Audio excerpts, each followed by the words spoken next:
Good morning everyone. I'm here in the garden, so I will just try to cut this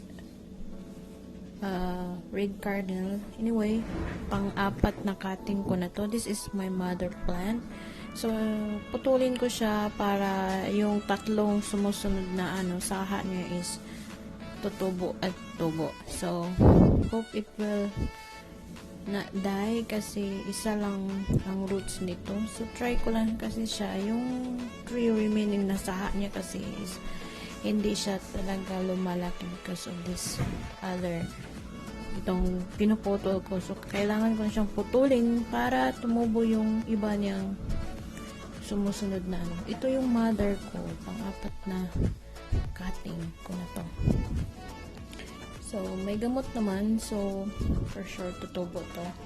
So, i-dry ko lang muna yung niya, yung naputulan kasi still fresh pa yung niya. So, i-dry ko lang siya. Bukas ko siya itanim.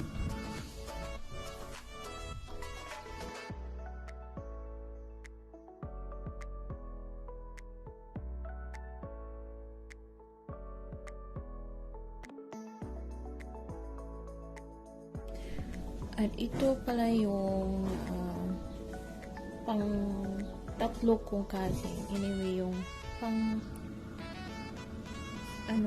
dalawa. Medyo mas na siya.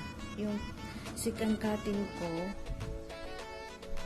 ito yung pangatlo. So, may saha din siya. Ito yung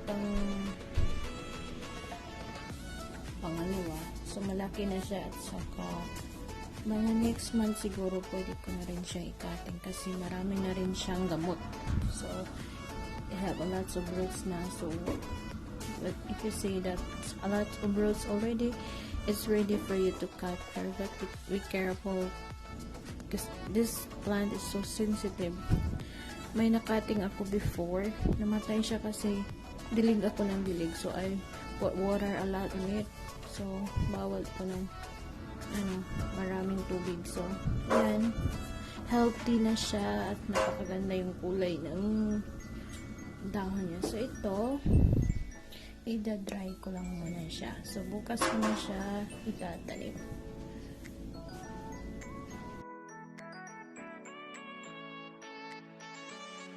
And this is my new collection, Monstera. Different type siya kasi na siya. Maraming hose ang dahon niya. At saka ito, hindi ko alam yung pangalan nito. But na-attract at kasi yung dahon niya is look like plastic. Para siyang artificial na maganda siya sa napakaganda yung dahon niya. Ito yung ito yung violet kulay. At saka may green ako sa itaas. At saka may brown. So, yung brown na sa ibang part din. So, ito lang yung update ng garden ko. Thank you.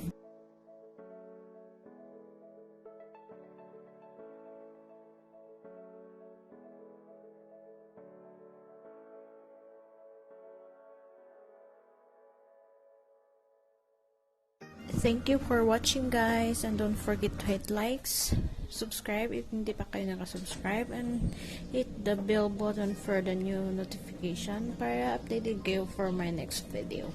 Thank you. Advance Happy New Year.